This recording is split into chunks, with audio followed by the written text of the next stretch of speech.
So we've just arrived at our camping spot. It's somewhere I've never camped before, but I've been past it a few times. It looks pretty good. Slightly windy today, so I want to pick somewhere that's a little bit out of the wind. I think I'm going to use the hammock. I'm going to put it between those two trees behind me, but I've got to clear out a little bit of brush. So I'm going to get on and do that. Time is 5:10, so I don't have a lot of time left, probably an hour to get everything up and ready. Obviously I've been putting the Argo through its paces today just to test it out, see what it can do, what it can't do. And very pleased with it so far. It's actually a very capable machine. Not quite as plush a ride as a UTV for sure, but it does seem to go through anything so far.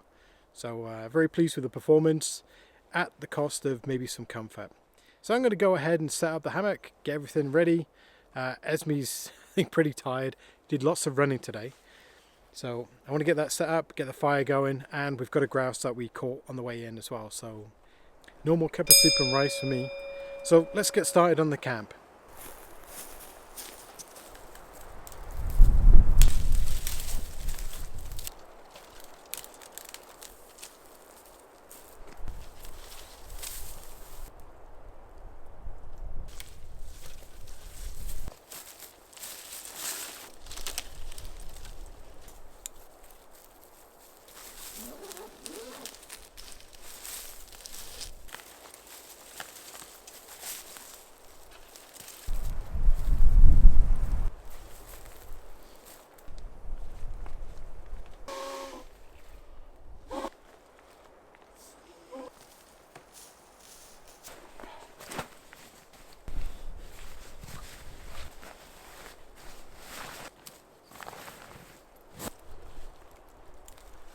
I'm not going to put the sleeping bag into the hammock just yet, because you know who likes to just lie on the sleeping bag. So my next job now is to get a fire going. Having never camped here before, I'm always a little bit wary about what's around me. I've had a quick scout around, but you don't know what type of animals are in this area. So a fire is a good precaution for me. They tend to stay away from fire, the smell of it. And I also have another little trick, is what I'll do is whenever I need to go pee, for instance, I'll go to a different part around the perimeter and just mark the territory as well. If there's any game runs, I'll just pee there, and that also I think detracts the animals from coming in. If they can smell something that's human, they'll probably just smell it and move away. So that's my little tip as well that I do. So next job, fire.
Capes, come on. Come in.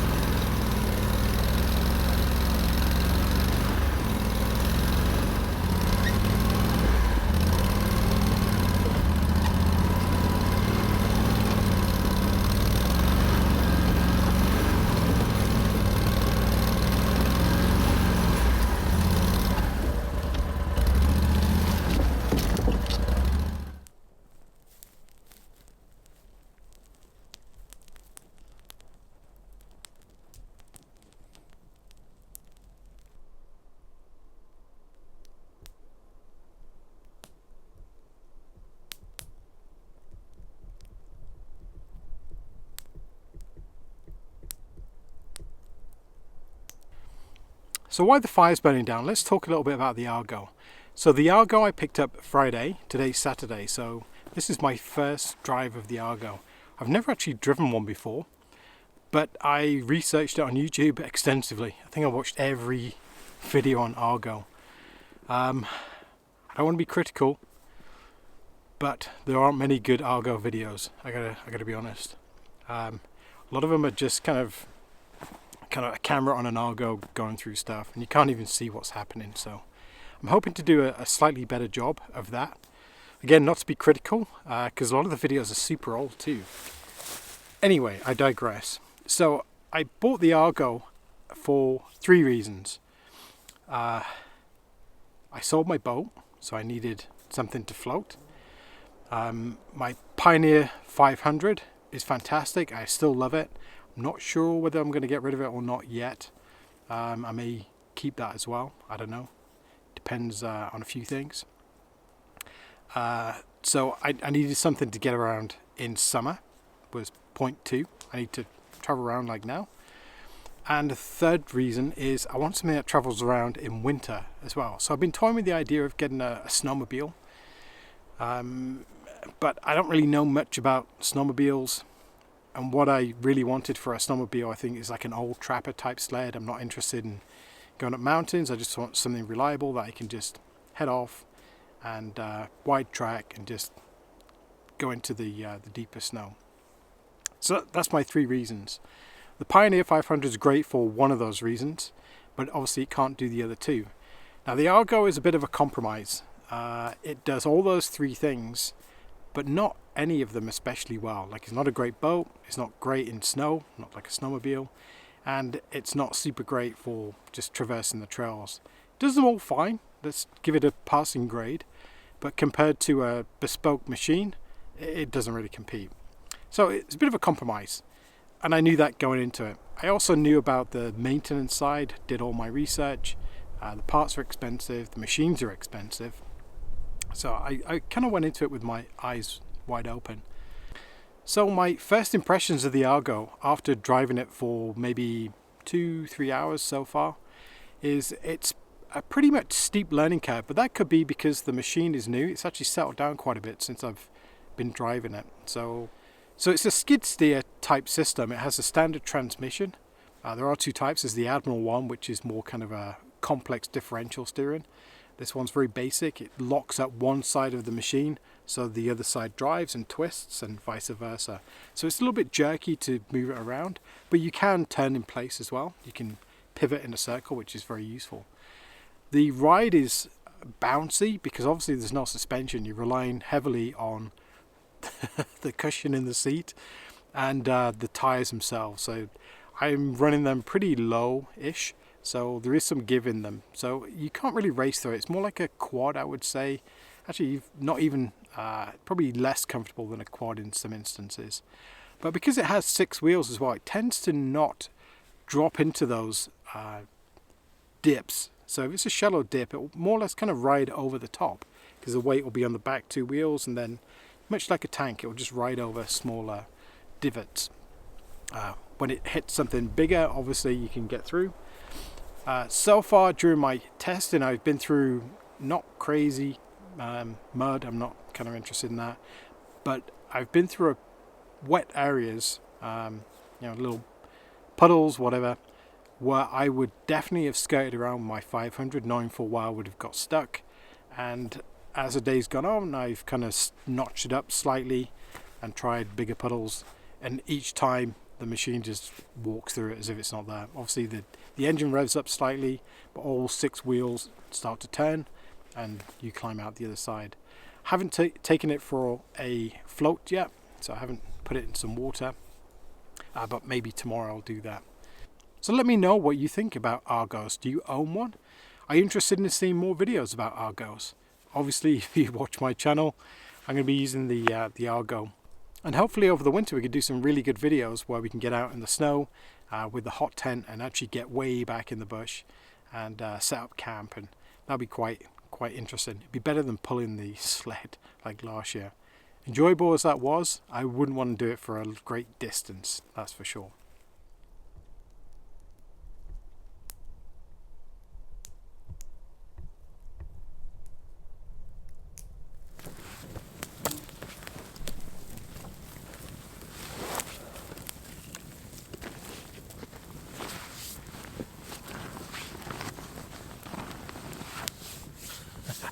Esme just went onto the sleeping bag.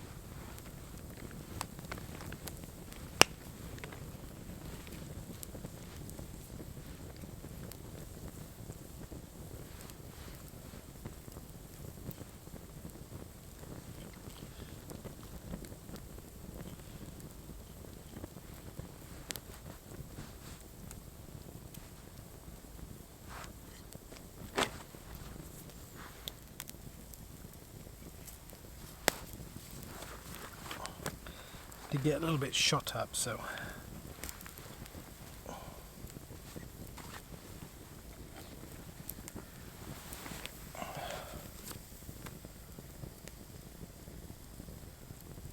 pretty good.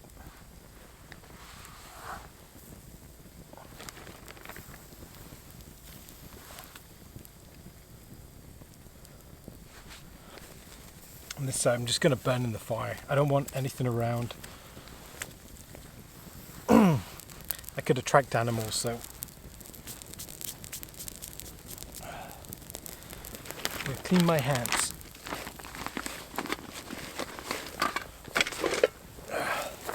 It's my Montreal chicken spice again.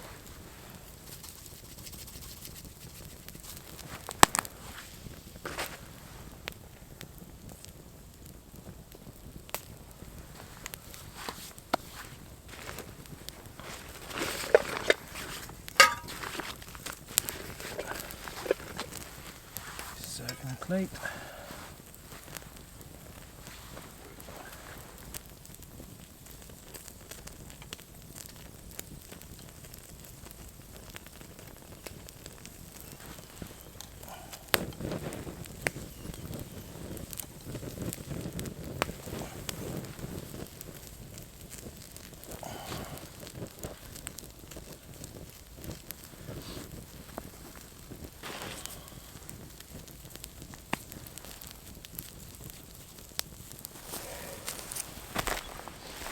So I brought a couple of beers this time.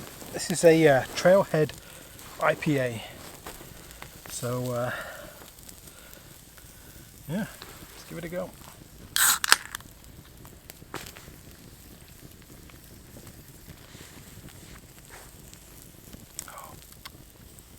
That is a good beer. The right temperature too. Not super cold. Yeah.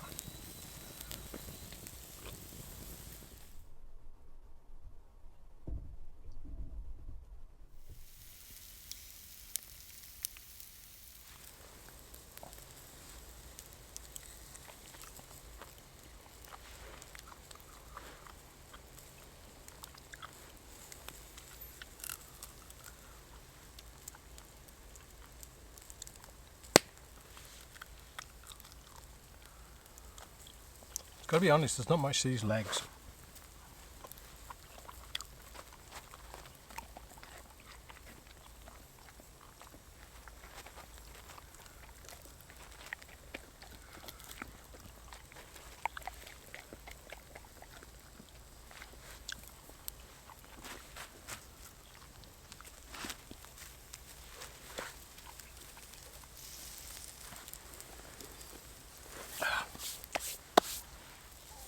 The thing with wild game compared to normal factory poultry is they are a flight bird, so their muscles are much tougher. That's what you tend to see with a chicken from the store.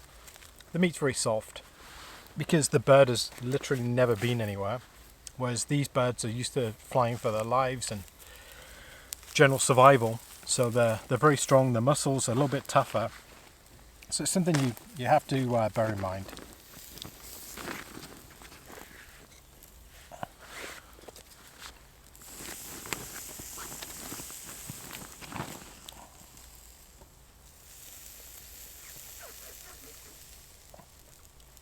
Okay, so that's cooked.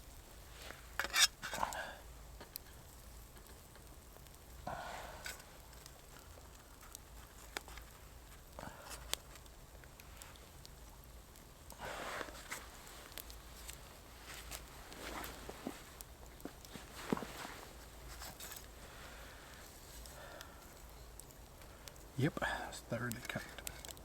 A little bit black on the outside. Got a bit carried away.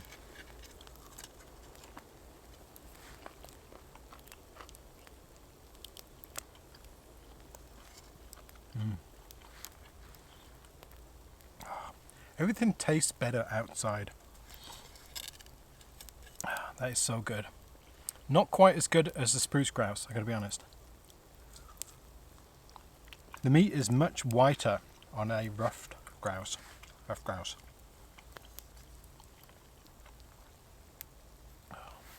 even so, that's good eating.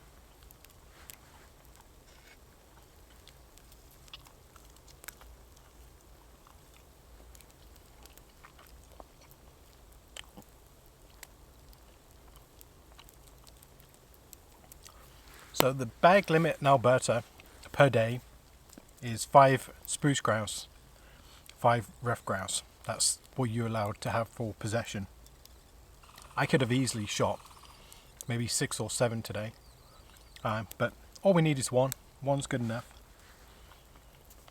We drove past quite a few nice grouse that we could have had, but we'll save those for another day. I may see if I can grab maybe 2 or 3 tomorrow, and we'll have one for lunch tomorrow, and I'll take the other 2 home and they'll go in the freezer. I already have my Christmas grouse set up already.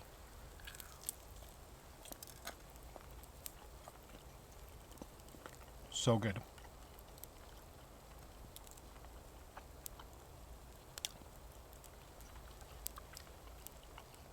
Anyway, it looks like the sun's actually going down pretty soon.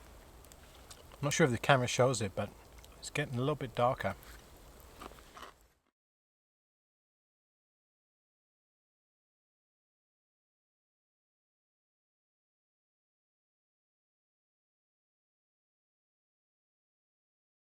So the temperature's dropped down quite a bit now. I can feel it's getting a little bit colder.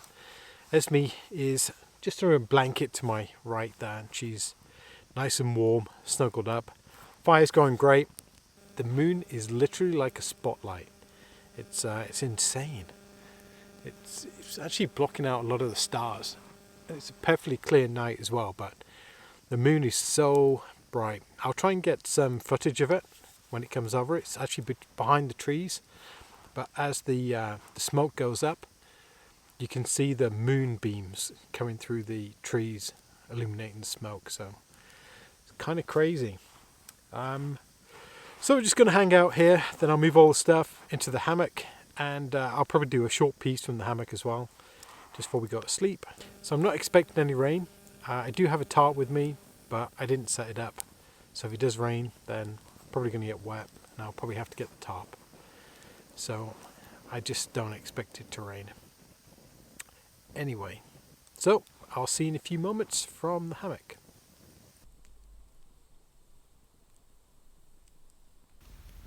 So it's a little hard to see me because it's quite dark, but I think we're going to sleep on the ground again. I know, why set up the hammock? I don't know.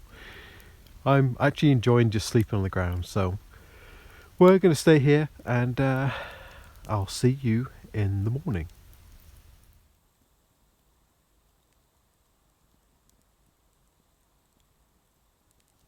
Well, good morning. We slept on the ground again. I don't know why I set the hammock up. There's Esme. She slept in the big sleeping bag with me, and I've just started the fire this morning. So it got pretty cold last night, probably between -3 and -5. This is Esme's little bowl, and it's completely solid. So yeah, it was pretty cold. I'll just show you a quick look around. So it's actually quite beautiful to sleep just here. So quiet, unbelievably quiet. Next job of the day is obviously coffee. Need some coffee, and then I'm going to meet up with some friends, and we're going to do some grouse hunting. So quite a good day today. So it's pretty crisp this morning. We have the maple brown sugar oats, which is breakfast, and I'm going to have some coffee as well. Got the pot boiling just right there. Esme is in her usual spot. She's just had her breakfast too. So, looking forward to this. I'm actually quite hungry.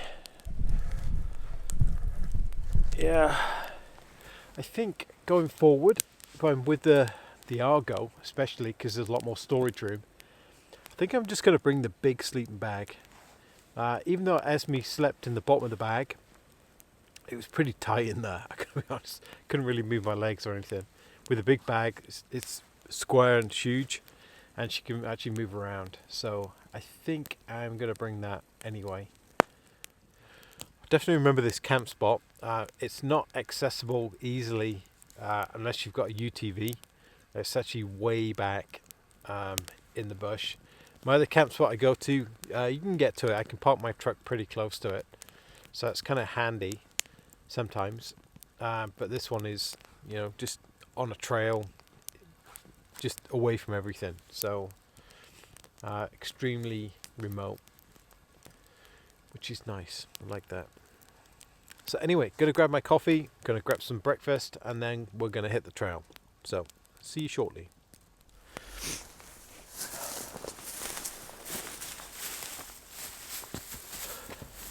So this is where every outdoor person gets worried. See if the machine starts in the morning.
So this is a very steep incline.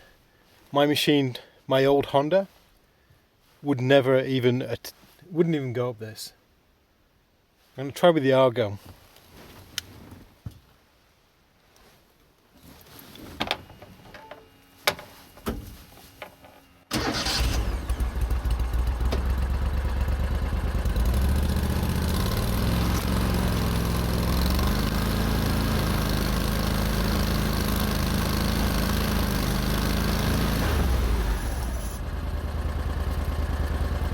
That literally was like it wasn't even there. That's insane.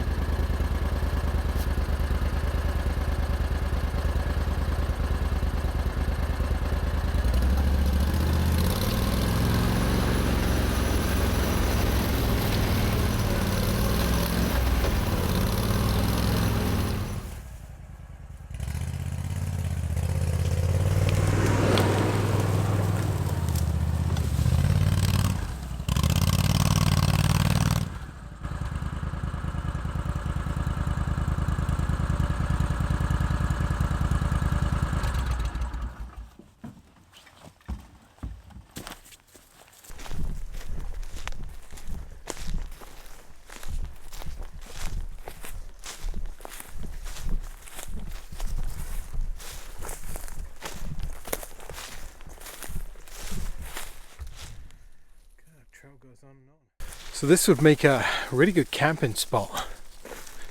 It's beautiful, really old trees, very established. A big old pine, look at that.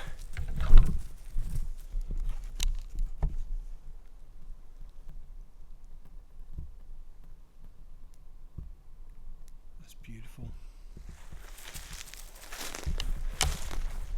Whole white spruce.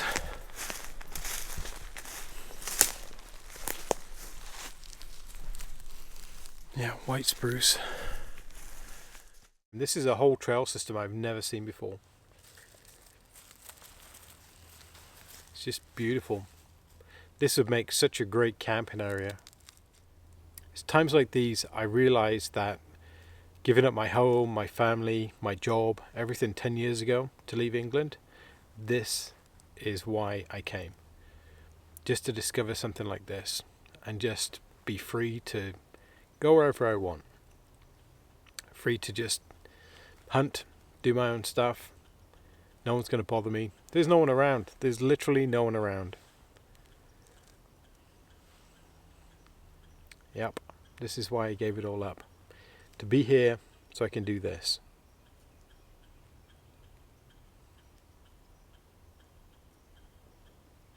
Anyway, I have to remember this spot.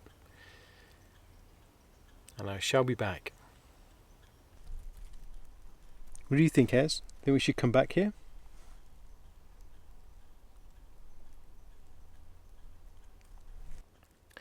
So better start wrapping this up. It's about 45 minutes for me to get back to the truck and load up and all the rest of it. And then probably another 2.5 hours to get home. So I hope you've enjoyed the video about the Argo and some of the possibilities that opens up for me now. I'm really excited to use it in winter, and I think we can actually do some pretty amazing stuff this winter. I plan to get some tracks as well, so it's going to give us extra capability in the snow, and we can go way back in the bush and do some winter camping and spend 2-3 days out there. Very much looking forward to it. So before I go, just one last thing I'd like to mention, and it's a bit of a favor. If you're not already a subscriber and you watch my videos, then please click the subscribe button and also click the bell button for the reminders. I'm trying to hit 10,000 subscribers before Christmas. That's my Christmas present to myself from YouTube, I guess. And I'd love to hit that number. We're pretty close already, but if I could just get that extra little boost. So I plan to do a giveaway at 10,000 subscribers. So if you are a subscriber, I will be giving away a prize to one of you. So stay tuned for that, and that'll be coming up obviously when I hit 10,000 subscribers. So until next time, take care.